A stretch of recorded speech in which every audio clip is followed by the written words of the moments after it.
Morning students, BSc part first year unit third paper third. हमने कल की class में यूनिट सेकंड पढ़ी थी। पॉलीसाइफोनिया चल रहा था हमारा टॉपिक। तो पॉलीसाइफोनिया हमने कंप्लीटली पढ़ लिया है। ठीक है, कंप्लीट हो चुका है हमारा टॉपिक पॉलीसाइफोनिया। आज हमारी नेक्स्ट यूनिट थर्ड यूनिट चलेगी जो ब्रायोफाइट्स के बारे में है। ठीक है, रिगार्डिंग को ब्रायोफाइट्स के बारे में हम पढ़ेंगे इसमें कि ब्रायोफाइट्स होते क्या हैं।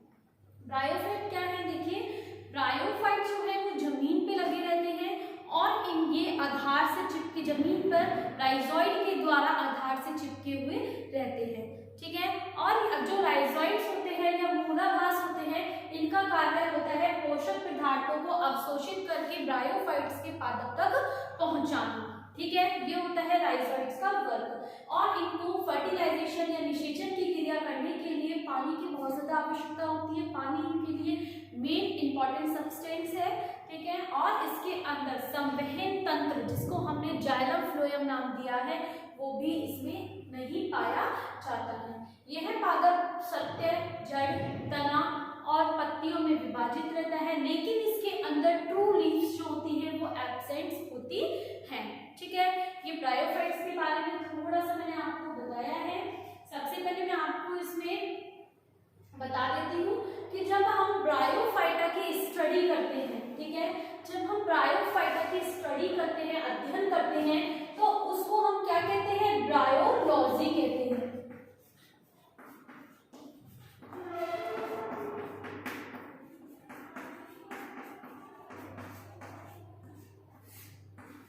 ब्रायोलॉजी कहते हैं, किसको कहते हैं ब्रायोलॉजी, ब्रायोफाइटा का अध्ययन करना,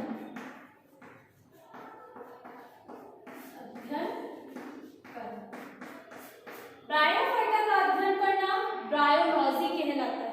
ठीक है,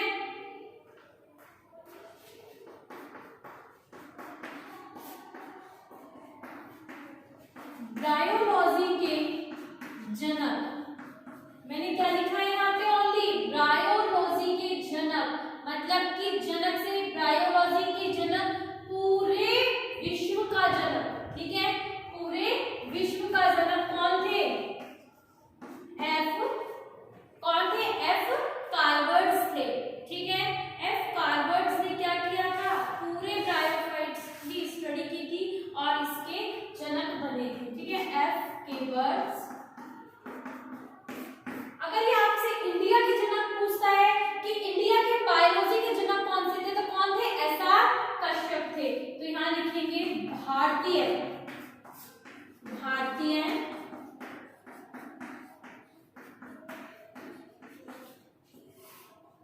बायोलॉजी के जनक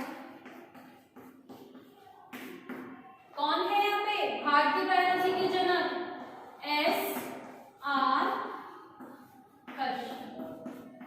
ठीक है, ये मोस्ट इंपॉर्टेंट क्वेश्चन बनते हैं तीनों आपके शॉर्ट नोट में। जो आपके फर्स्ट क्वेश्चन आता है ना, वन वर्ड वाला, 1 से 20 क्वेश्चंस मिलते हैं आपको उसमें हाफ नंबर के, तो उसमें इस टाइप के क्वेश्चंस पूछे जाते हैं। ठीक है, तो इसको मोस्ट इंपॉर्टेंट करके लिख लीजिए पहले। फिर इसके बाद हम ब्रायोफाइटा के मुख्य लक्षण पढ़ेंगे। सामान्य लक्षण क्या क्या होते हैं ब्रायोफाइटा के, इसको लिख लीजिए।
लिख लिया।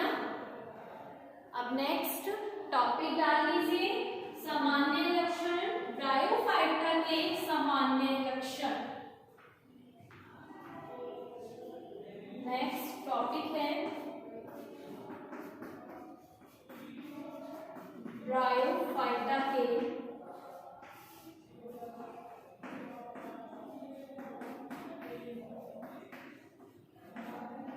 सामान्य लक्षण।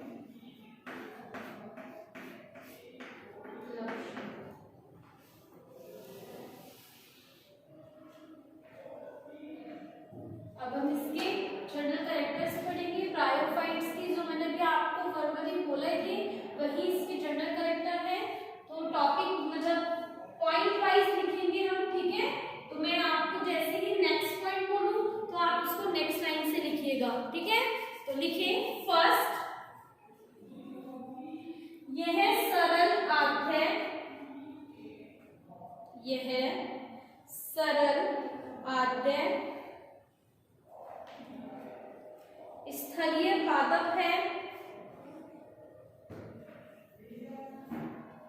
स्थलीय पादप है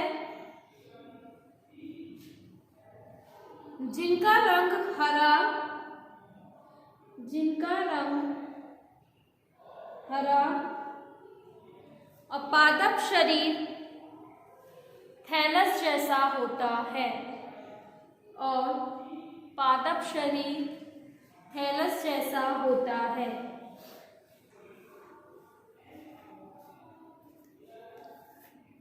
नेक्स्ट पॉइंट, सभी पौधों को जमीन में, सभी पौधों को जमीन में स्थिर रखने और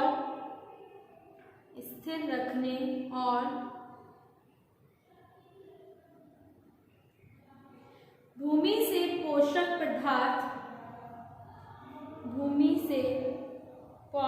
पदार्थ अवशोषित करने हेतु मूलाभास पाए जाते हैं, मूलाभास पाए जाते हैं।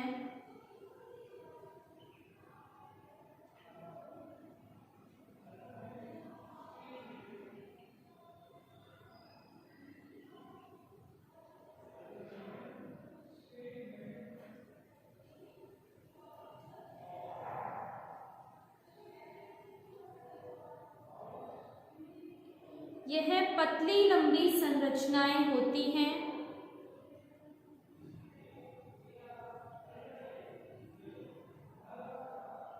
यह पतली लंबी संरचनाएं होती हैं,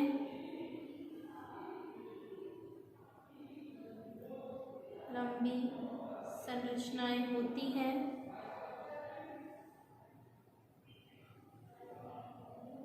नेक्स्ट पॉइंट, पादप शरीर में जड़ तना, पादप शरीर में जड़ तना और सत्य पत्तियों का अभाव होता है, सत्य पत्तियों का अभाव होता है।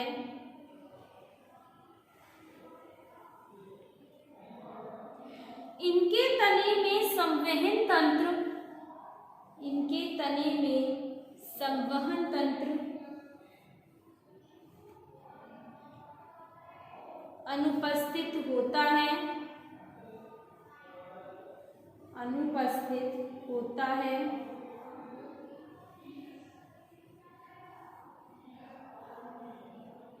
नेक्स्ट पॉइंट,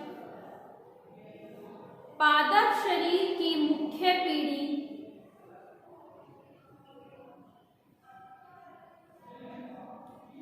पादप शरीर की मुख्य पीढ़ी युग्म युग्मोद्भिद होती है, युग्मोद्भिद होती है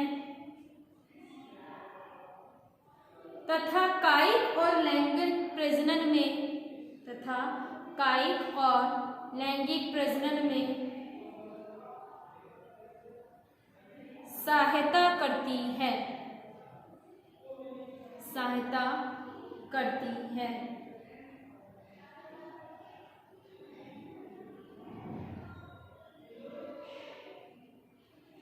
नेक्स्ट पॉइंट, लैंगिक जनन विषम युग्मकी होता है, लैंगिक जनन विषम युग्मकी होता है जिसमें मादा जनन अंग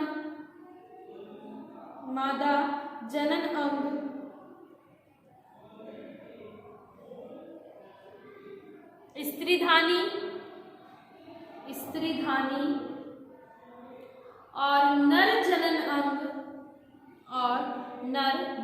अंग पुंधानी होती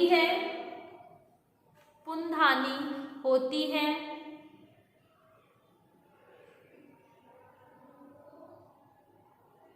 जिसमें कशाभिका युक्त शल्कुमेणु निर्मित होते हैं, शल्कुमेणु निर्मित होते हैं।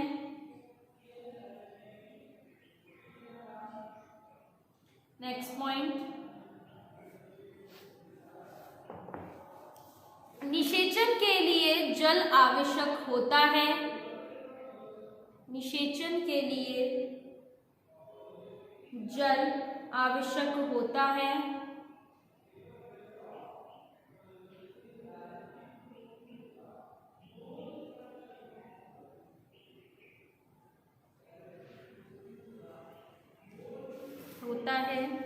नेक्स्ट पॉइंट,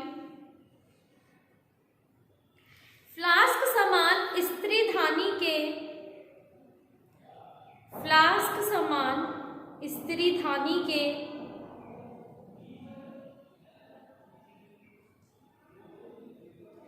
आधारी भाग में अंडपुमेणु द्वारा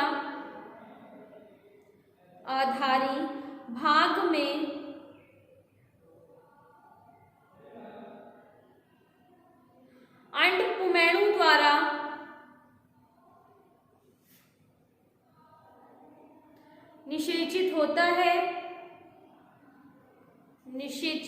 होता है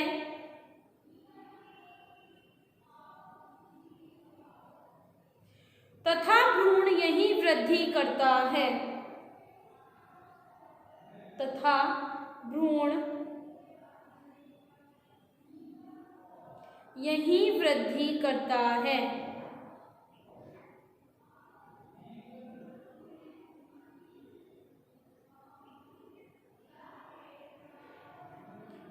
नेक्स्ट पॉइंट,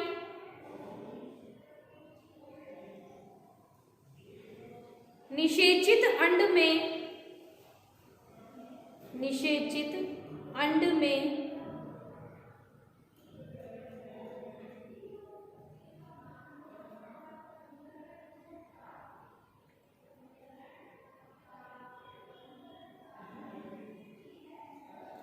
सुप्ति काल अनुपस्थित होता है, सुप्ति काल अनुपस्थित होता है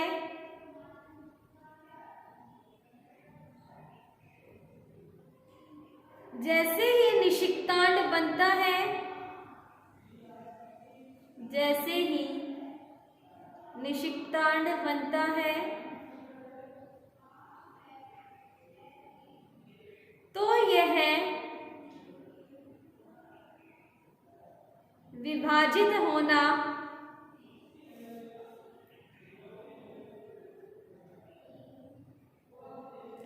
आरंभ कर देता है।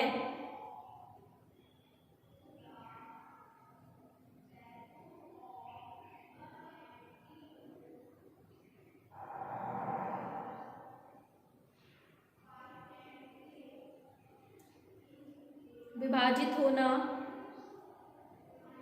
आरंभ कर देता है।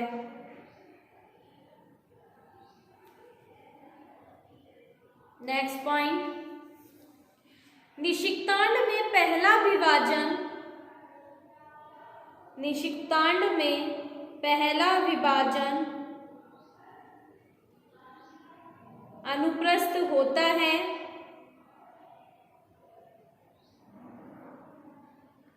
अनुप्रस्थ होता है, जिससे दो कोशिकाएं बन जाती हैं, जिससे दो कोशिकाएं बन जाती हैं।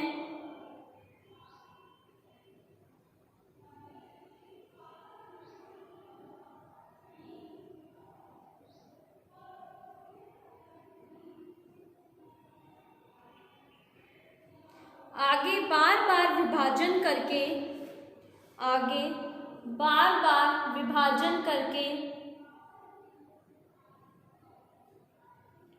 यह पाद सीटा और संपुटिका का निर्माण कर लेता है, और संपुटिका का निर्माण कर लेता है। इस संपुटिका में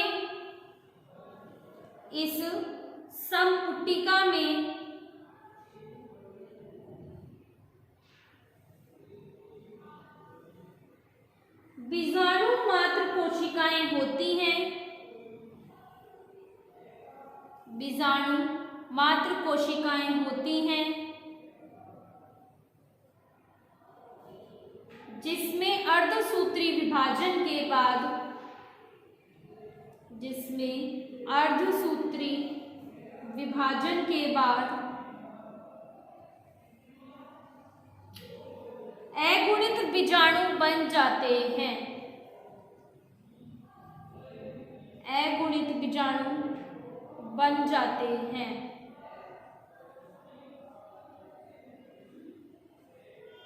नेक्स्ट पॉइंट, सभी बीजाणु कारिकी और अकारिकी की दृष्टि से, सभी बीजाणु कारिकी और अकारिकी की दृष्टि से समान होते हैं, समान होते हैं। अतः समजात बीजाणु कहलाते हैं। अतः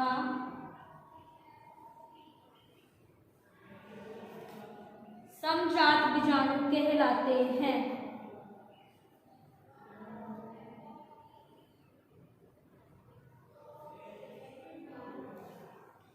नेक्स्ट पॉइंट, हवा द्वारा बीजाणु, हवा द्वारा बीजाणु प्रकीर्णत हो जाते हैं, प्रकीर्णत हो जाते हैं।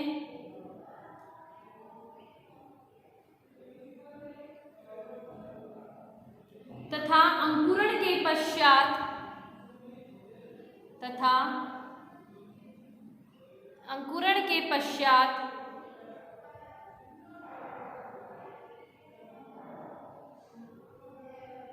प्रांकुर युक्त शाखाएं,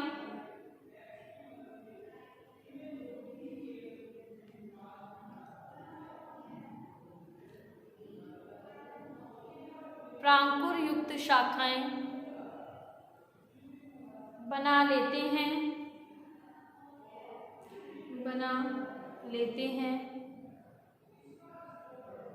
जो आगे विभाजित होकर, जो आगे विभाजित होकर पूर्ण थैलस का निर्माण कर लेती है। पूर्ण थैलस का निर्माण कर लेती है। नेक्स्ट पॉइंट, ब्रायोफाइट्स में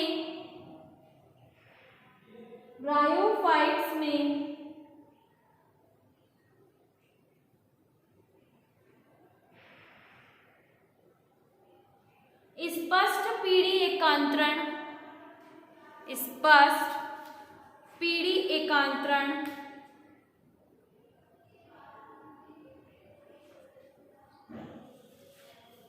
पीडी एकांतरण पाया जाता है, पाया जाता है।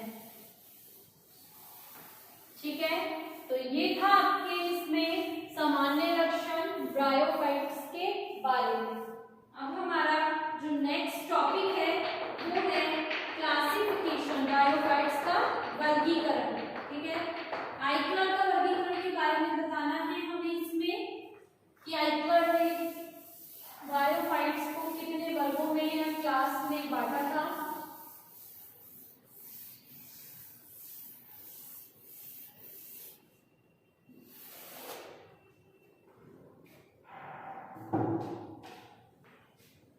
डाल दीजिए टॉपिक,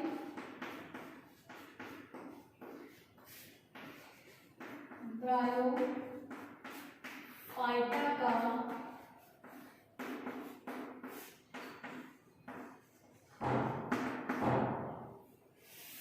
वर्गीकरण।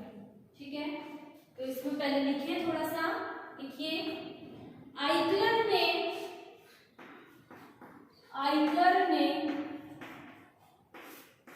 1883 में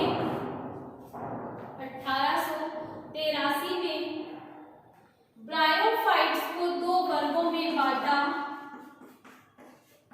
ब्रायोफाइटा को दो वर्गों में बांटा। पहला हिप्पेटेसी,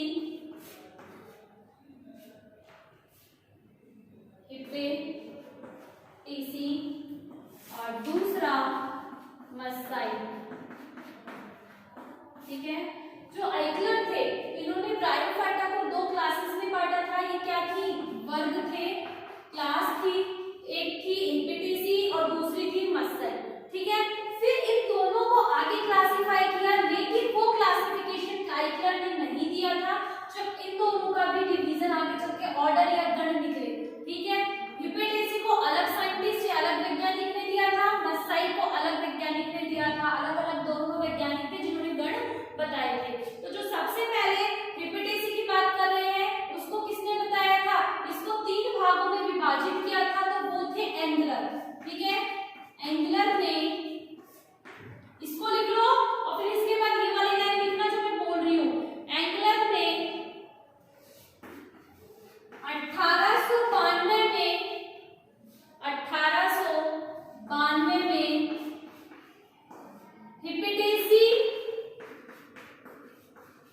हिप्पेटेसी वर्ग को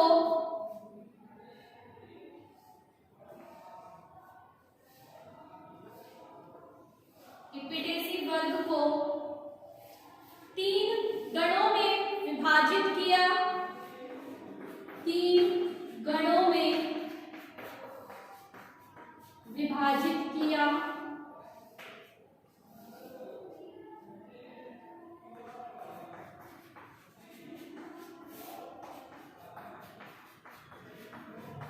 पहला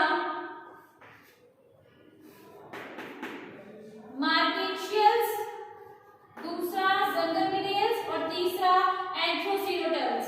ठीक है, इसका लिख लो। एंगलर ने 1892 में हिप्पेटेसी को 3 गणों में विभाजित किया।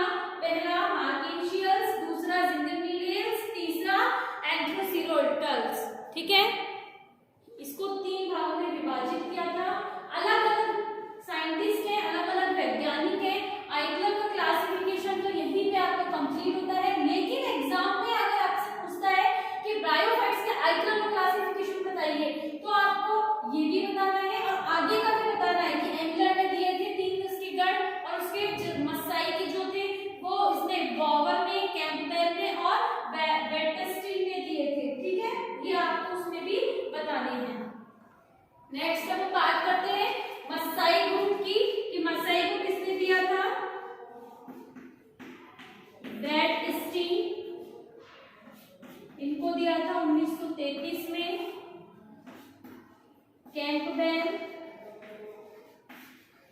कैम्ब्रियन ने दी थी 1940 में, और एक और थे पावर, इन्होंने 1935 में ये क्लासिफिकेशन लिखो। वेस्टिन 1933, कैम्ब्रियन 1940, बाबर 1935 में मसाई को 3 गणों में विभाजित किया। मसाई को 3 गणों में विभाजित किया।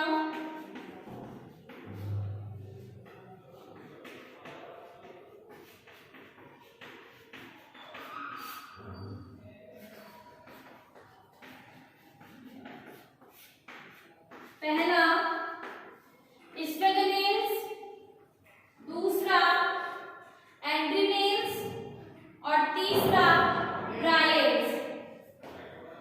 ये कंप्लीट क्लासिफिकेशन लिख लो, ब्रायोफाइटा का है, ठीक है, इसको लिखिए।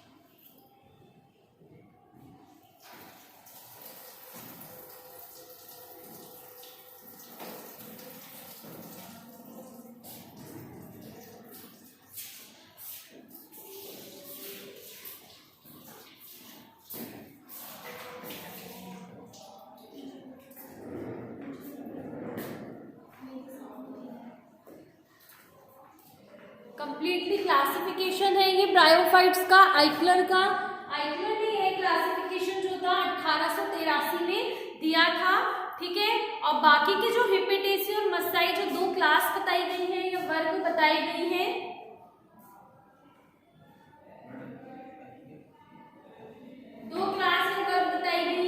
आगे इन्हें भी विभाजित किया गया है, ठीक है। हिपेटेसी को एंगलर ने गण में विभाजित किया था आगे के, और मसाई को वेस्टिन ने, बावर ने और कैम्ब्रियन ने किया था, ठीक है। 3 ही ग्रुप में। इसको तार लीजिए। टॉपिक कंप्लीट है आज का आपका।